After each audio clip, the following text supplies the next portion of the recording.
at 5. It's offer review, and we just got a message on Twitter and all other social media about the Morgan Le Fay event. They are delaying payout for another 48 hours. That's right. It's been 24 hours. They told us on Friday it was going to be 24 hours at least. Looks like they're going to extend it till at least Thursday. The dev team is currently reviewing the final leaderboard standings in the Pestilence Scourge event. The team requires some additional time to fully evaluate accounts. The payout time for the associated rank rewards will be delayed by 48 hours. Targeting delivery from Thursday. So servers set on Thursday. We were working on ensure the delivery date and help updated on any developments. Greatly appreciate your patience. Yeah, there's some problems with the leaderboard. I received a message from a player who shares an alliance with the person that is in the current number 1 spot. I don't know the name, but anyways, here's the point. They got weird points. I mean, this is weird. Look at this. Minus 168,000 points, and then they end up getting over 2 million. And the question is how many other people experience this bug? Is it a bug? I don't know. But there's something wrong with the leaderboards. At the time of making this video, of course, that this was true, but maybe it's changed by the time you watch this video. But anyways, there's problems with the leaderboards, and this is a new issue right here. Apparently, it just doesn't make any sense to me. Also, we got an in-game notification. We got confirmation that Cosmic Crucible is coming to the game next patch. I believe we're going to get a patch on Tuesday or Wednesday of next week. Cosmic Crucible is like a 1 versus 1 alliance war where you basically set some teams on defense and then you play against another person. You try to get through their defense. It's just like a 1 versus 1 alliance war. There's different modifications and room bonuses and things like that. And if you've played Galaxy of Heroes, a lot of people know this as Grand Arena. So Grand Arena Championship. So that looks like it's coming next patch. We're going to see how that plays out. 5 new playable characters. We have received messaging on 2 of them on Friday's blog post. That was Spider-Woman and Nico for the A-Force team. And then there was Silhouette messaging on Twitter showing 4 characters. It's now been updated to 5, and I've got confirmation that this is not a typo, that this is actually 5, and that is an accurate information. So new costumes, new event campaign. I know that Madeline Pryor is supposed to be some sort of milestone release, so we're going to see how that plays out. That'll probably be next patch. Tuesday patches for this game are either on Tuesday or Wednesday. If they're on schedule, it'll be on Tuesday. If they're on late, it'll be on Wednesday. What's the best ISO for Morgan Le Fay? One MSF.gg says Raider's the most popular, but they want to land ability block. So right now, I've been currently running for myself personally. I've been running Skirmisher just because of that. Now, once we get paid out, and if I'm finding that the ability block is landing consistently, the problem is that there's going to be a lot of mirror matches, and this team has the highest resistance in the game. And even if I'm not even sure if like the maxed out Morgan Le Fay is going to have enough focus to go up against a mirror match and still land the ability block. So for now, I've been doing Skirmisher. A lot of other people have been recommending Skirmisher. Skirmisher everywhere. Because, man, if you got to land negative effects, you got to depend on that Skirmisher stat, right? Please put 5 teal gear pieces in the raid store. My goodness. Yeah, I've got this many raid credits. The problem is they know how much currency we have, and I've got 400,000 or something like that. They're not going to give free stuff away, and they got to manage bottlenecks. There's somebody over there,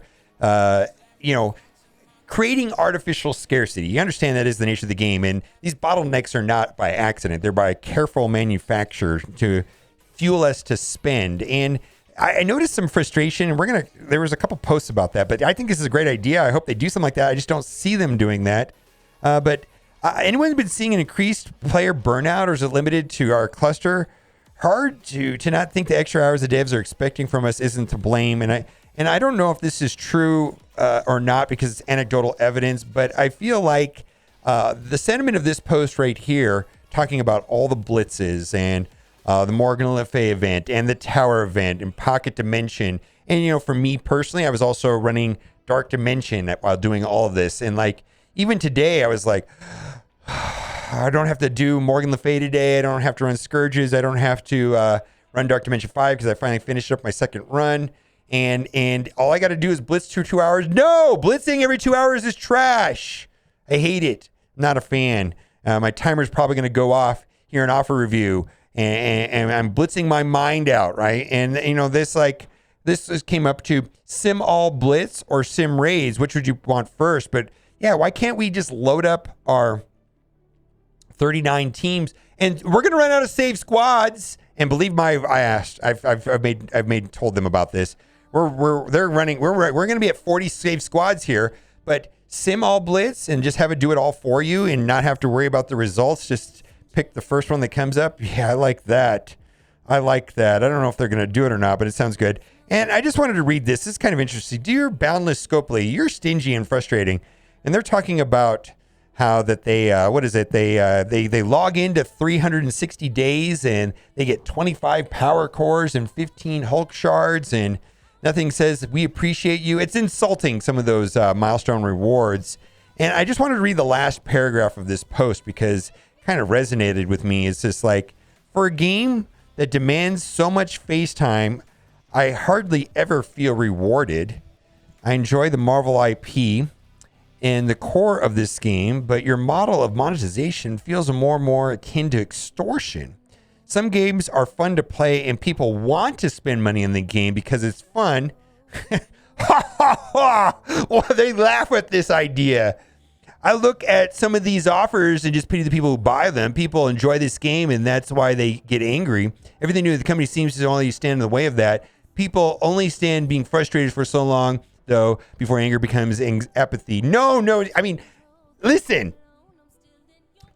Scope this idea that, oh, I like playing Marvel Strike Force and the game is fun and it looks pretty and I feel like the developers earn my money. Nobody's doing that. This game is ran on fear and frustration and falling behind and keeping up with your alliance your arena shard. And if you don't get this character, it's going to mean this. It's all fear-based. This is like fear-based marketing. 1000%. If you don't buy or die. If you don't buy these offers, you're never going to have fun in Marvel Strike Force. Buy or die. That is the marketing plan of Scopely. Isn't that terrible? But that's the way it is. Buy or die. Oh my gosh. What's the point? Yeah, it's like they've manufactured these feelings. It's not that they're real. It's just that is their marketing plan. Their marketing plan is fear-based, fear of missing out, and so on and so on and so on. And it is what it is. And if you can play this game free to play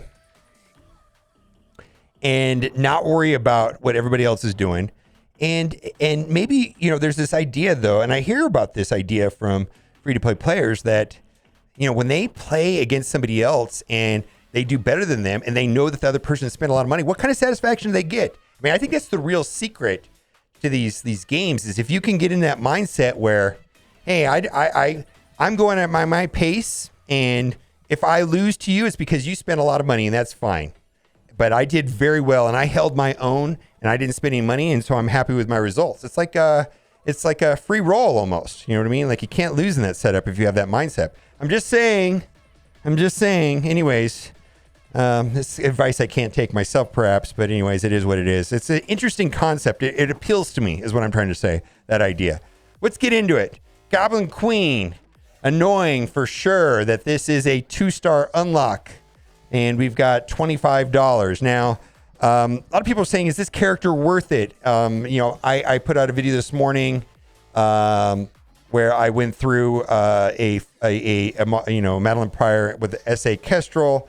I was able to strip the top off Stripe with Kestrel, and the comment section said that their Madeline Pryor in their war held up very well and they couldn't get through it, and so on and so on. Also received a message from somebody that ran Madeline Pryor in DD4, and they were very happy with that. Here's the thing, though, and keep in mind that I also said this about Young Avengers, and to a large degree I was wrong, as Young Avengers played out to be a much better team. But, this is kind of a war defense team. And, how important is war defense to you? And how much use do you think you're going to have for her outside of war defense? Now, Young Avengers proved to be better than we thought outside of war defense, and people are finding uses for them outside of war defense, but we'll have to see how Madeline Pryor plays out. But, I'm inclined to suggest focusing on, your raid teams. You know what I mean? Like focus on your Doom raid teams. Like that's a big deal. And your Dark Dimension characters and maybe your arena team and then more offense. And then after all of that, then more defense. So it is what it is. But again, I fear of missing out. I have no idea if she's going to be required for the next Scourge event or whatever. I have no idea. That information has not been released. But anyways, a lot of people are saying that they're skipping her. And I was like, well, if you want to, I'm not going to skip her. But we'll see how this plays out. We just don't know. Anyways, let's move on. Gear tier 15 offer. My understanding is that these right here count for 2 orbs. I don't know why they couldn't just give us 2 orbs. Those orbs only give 2.14 Agatha shards on average. Why make this confusing and just give us 2 orbs instead of giving us the points that count for 132? And why make up some multiple of 132? Why not just say 1 orb is 1 point and did not? Why do we need to, who even came up with 132? My goodness, I don't understand why they had to do that to make it confusing. And then again, pretty much all of these offers for this, I'm not going to consider because at the end of the day, the people that are, there's not a lot of value in these orbs. They average 2.14 Agatha. Yeah, there's some gold, but there's not really a lot in there. And the reason to buy this is for the milestones, but I don't know how the milestone is going to play out. Towards the end of the event, I might be more inclined to look at this and say, hey, if I buy this offer, then I hit the next milestone and then I get all of these Elite 6s or whatever it is. But right now, I don't know that. So, I'm not going to consider any offer with these orbs until the end of the event because I want to see how my milestones can play out. Now, are they going to have those offers? I don't know. Again, frustration marketing, fear-based marketing, buy or die. I just don't know. Anyways, I'm not going to buy it. I'm going to dismiss all of these offers that have those orbs, the hex orbs or whatever, the cult hex orbs. I'm not going to do it and move past them. Same thing. Not in it. All right, there we've got War Ready for Madeline. I've never bought this. Some people like it. It just depends on where you are with your green ISOs and ions. But anyways, $20 will get you War Ready. Then we will keep moving past this. This is always here. Let's move past this. This is Morbius. This is a little bit late. The time to buy Morbius was when the Scourge event was running. So this is not great pricing. $30 for 50 character shards. No way. Yeah, I knew it was going to happen. My Blitz timer just went off, right? That sound gives me nightmares. Blitz timer going off. All right, let's move on. This has been very controversial. $10 for 1 million gold and 4 gold orbs. And there was a secondary offer that some people got. We talked about it in yesterday's video if you want to see about it. But there was another $10 offer that had 2 million gold and 8 gold orbs, 16,000 fragments. But one way or another, I do think this is a good deal. And we'll just move on from there that was a reasonable enough deal. Now, this offer only shows up if you bought the Madeline offers. So it's only available for people that spent the $50 US. And it's super annoying that she's a 2-star unlock and yet it's a $50 offer. What happened to the $25 offers for 2-star unlocks? Anyways, let's move on. In general, I feel like gear in this game is not really, there's not a lot of value in the gear. So this is 500 SBCs for $15. This is better pricing than it used to be. But, some characters need up to 2,000 something of these to get to max gear tier level. So I'm not a purchaser of gear. I'm going to pretty much skip past all of these. I think a lot of these are just trash. Not great. There's one right there. If you need the 13s, she needs 61 of those to go up to gear tier 15. And so there it is. Very pricey. And then she'll need 18 of these to go to max gear tier 16. For me, I took her to gear tier 14. I'm probably just going to leave her there. I don't think I'm going to need to take her much higher for what she's going to do. So far, I've only used her on more defense, and she got beat. And the one that I played against, I beat. So it's been somewhat uneventful today. But then again, it might change maybe as they get more developed up. I'll keep you posted if anything changes on the Madeline Pryor situation. Let's move on. Gear, garbage, more garbage gear. Not only is this not great, but this is not the gear that's super scarce. The super scarce are going to be the mini uniques, and that's not it there at all. So let's just move on. 240 T4s for $10, I believe. $1 for 100 pieces, a better price. And then right here, we've got $20 for 200 T4s. This will almost get you an upgrade on any one of your characters. Now on her, I did do 3 of her T4s. I did her passive, her basic, and then her ultimate, and I did it in that order. And then her special I did not do, but it's just extra damage. Anyways, so and then as far as I put striker on her for ISO, but a lot of people are doing skirmisher also because they want the negative effects to land. Again, skirmisher seems to be a good default if you're having problems with the negative effects landing, without a doubt. Trash, more garbage. I don't think we're going to have anything else. We're just going to scroll through and we're going to see if there's anything of interest. These offers are almost always here and not that exciting. That one there is good if you're trying to make a push to clear like a Doom 2.1 or 2.2 or 2.3 for the very first time. I've seen people buy this with and that's fine. Let's keep going on. Trash, super trash. All of this stuff is not great. All right, let's just scroll down to the bottom. These are all the normal offers. Let's see if there's anything hiding in here. I don't like these core offers. Also, I just think they're way overpriced. All of these offers right here, and then we get to the infamous dregs at the very bottom. Let's get out. I want to get these core offers off my screen. I don't want to accidentally click them because there's no confirmation on that, which is trash. Let's go over to the free-to-play account, and we're just gonna scroll past this very quickly and see if there's any non-duplicate offers. We're gonna pass over all the duplicates. Rival King offer, we got Killmonger, 60 shards for $10. I think that'd be a better deal if it was $5. Let's keep going down and see if there's anything else worth of interest. We got Wakanda team. Boy, there we go.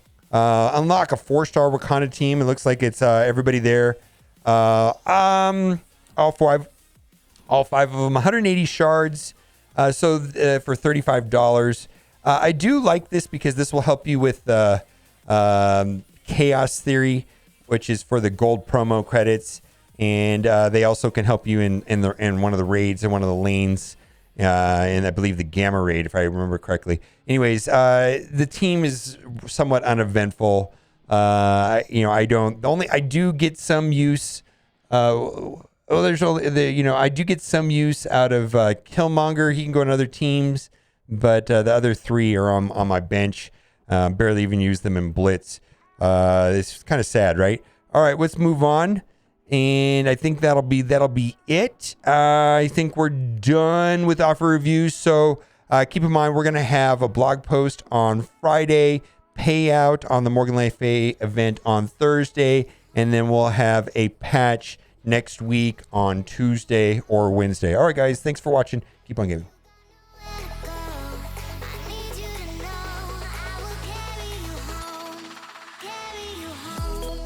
Yeah, no Shuri.